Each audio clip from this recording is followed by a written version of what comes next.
J'invite le député de Berthier à faire son intervention. Merci, Madame la Présidente, et je tiens à saluer l'ensemble des députés qui sont présents en ce moment au Salon Bleu. Madame la Présidente, comme vous savez, je suis porte-parole pour l'agriculture, pêcherie et alimentation. Et étant donné le temps qui m'est imparti, je ne veux surtout pas oublier ce pan-là du discours. En fait, je m'exprime mal parce qu'il ne s'y trouve pas dans le discours, c'est justement ce que je veux vous soumettre, au fait que dans le discours, donc sur le budget, on ne retrouve d'aucune façon le mot agriculture. Alors, écoutez, c'est assez déplorable, je vous dirais, et quel est le signal que le gouvernement envoie au monde agricole du Québec, qui, on le sait, est un élément très, très, très important, qu'on pense à nos paysages, qu'on pense à bien manger, à avoir des choses dans notre assiette. L'agriculture est quelque chose d'extrêmement important. Allons-y sur le plan économique. L'agriculture, c'est une contribution de 10,6 milliards au produit intérieur brut du Québec. Ça procure 124 000 emplois, donc personnes. On exporte 6 milliards en denrées. Ça génère des revenus directs de taxation de l'ordre de 2,5 milliards. Alors, j'étais très, très surpris de voir que dans le discours du budget, jamais, en aucun temps, le ministre n'a parlé d'agriculture. Et je vois mon collègue qui quitte et il sait de quoi je parle. Il a déjà été ministre de l'Agriculture, d'ailleurs, pendant un certain temps. Alors, je peux vous dire que c'est une stupéfaction et je ne suis assurément pas le seul au Québec à dénoncer cet état de fait, Madame la Présidente. Madame la Présidente, à peine un an après notre élection en 2012, notre ancien ministre de l'Agriculture, mon collègue d'Abitibi-Ouest, déposait en juin 2013 la politique de souveraineté alimentaire. Je pense que ça vaut la peine de le souligner parce que je tiens à sensibiliser mes collègues d'en face au fait que, comme je le disais tantôt, l'agriculture a une place importante au Québec et pour toutes les régions du Québec. Vous dire que cette politique de souveraineté alimentaire avait été reçue par l'UPA, je vais vous le lire textuellement. Donc, l'UPA disait « La politique de souveraineté alimentaire déposée en 2013 est une réalisation exceptionnellement importante. » Et c'est vrai. C'est vrai si vous prenez la peine, si vous prenez le temps d'aller regarder cette politique de souveraineté alimentaire. Notamment, il y avait 4 axes, Madame la Présidente. Promouvoir l'achat des produits du Québec sur le marché québécois. On le sait, on doit acheter québécois. J'écoutais tantôt les collègues parler d'économie à l'international, mondiale. Oui, c'est vrai. C'est vrai que le Québec, d'une certaine façon, est voué à exporter, étant donné le petit nombre que nous sommes. Donc, nous sommes condamnés, d'une certaine façon, à exporter, que ce soit des produits manufacturiers, que ce soit des technologies, que ce soit, évidemment, au niveau agricole, d'abord commencer par acheter nos propres produits ici, que les gens achètent leurs propres produits. Donc, quand on parle ici de promouvoir l'achat des produits sur le marché québécois, c'est un élément central d'une politique de souveraineté alimentaire. Et j'invite toutes les personnes à exiger des produits du Québec lorsque vous allez dans les marchés d'alimentation, dans les restaurants. Exiger des produits du Québec, c'est fondamental. Soutenir une offre de produits alimentaires sécuritaires et différenciés. Accroître la notoriété et la présence des produits québécois sur le marché extérieur, bien sûr, pourquoi pas. Deuxième axe, garantir l'intégrité du territoire agricole pour les générations futures. Assurer l'accessibilité des terres aux entreprises agricoles et à leur relève, favoriser une utilisation optimale et durable du territoire et des ressources, appuyer le développement des diverses filières du bioalimentaire, assurer une plus grande stabilité des conditions d'exploitation des entreprises, renforcer la capacité concurrentielle du secteur en tirant parti des leviers gouvernementaux.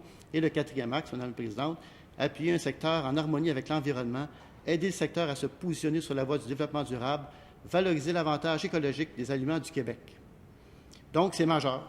C'est majeur et je déplore fortement le fait que le premier ministre, en aucun temps, ait prononcé le mot agriculture, qu'il n'en ait point dit un mot. Madame la Présidente, juste vous dire, notre gouvernement, en 18 mois, là, et là, je ne vous ferai pas la liste, elle est trop longue, je vous en donne quelques-uns, ce qui a été fait par mon collègue d'Abitibi-Ouest. Donc, 4 mars 2014, il annonce une aide de 3 300 000 au Conseil de promotion de l'agroalimentaire québécois.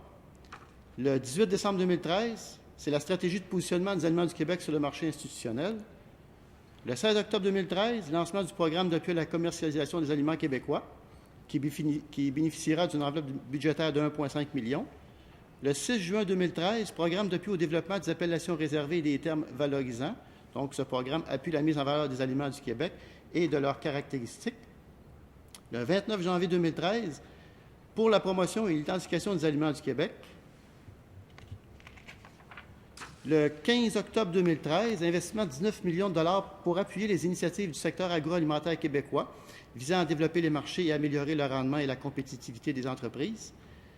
Le 1er octobre 2013, lancement du programme Innovation agroalimentaire, assorti d'une enveloppe budgétaire de plus de 31 millions de dollars. Le 27 septembre 2013, nouveau programme d'aide financière levier doté d'une enveloppe de 19 millions de dollars. Et là, il y en aurait une série, Madame la Présidente, à vous dire à quel point, ici, au Parti québécois, on considère que l'agriculture, c'est ni plus ni moins un pilier de notre développement économique, mais aussi un pilier du développement de toutes les régions du Québec. Je vous en donne un dernier parce que ça vaut le coup. De mise en œuvre de Cultivons l'avenir, donc comporte des programmes totalisant 293 millions de dollars. Alors, Madame la Présidente, et évidemment, il y a eu la mesure dont sûrement vous vous rappelez, l'efficacité dite du 25 % que nous avons abolie. Alors, c'est 20 millions de dollars de plus, ça allait aider 8 500 entreprises, donc, en agriculture au Québec. Je tenais à le dire, je tenais à le préciser, même si ça va m'empêcher d'aborder d'autres points que j'aurais vraiment beaucoup aimé aborder, mais mes collègues le feront assurément au niveau de l'ensemble du discours du ministre des Finances. Je m'arrête sur l'agriculture, Madame la Présidente, et je vais prendre quelques temps pour déplorer une autre chose, un moment, moi, je considère grave. Je sais que mon collègue de Rousseau en a parlé, mais je tiens à en parler moi aussi. Lorsque le ministre des Finances a comparé le Québec, et là, je reviens à l'économie, Madame la Présidente, au discours sur l'économie, lorsque le ministre des Finances a déclaré que le Québec, en fait, a tenté de faire un rapprochement entre la situation économique du Québec et la situation économique du Portugal et de la Grèce. Donc, un article qui a paru dans les journaux. Mon collègue de Rousseau a soulevé le fait, je tiens à le faire moi aussi parce que je considère que c'est, notamment avec le poste qu'occupe le ministre des Finances, c'est un poste extrêmement important et je ne pense pas qu'on puisse faire une telle comparaison. Loin, mais très, très, très loin de cela.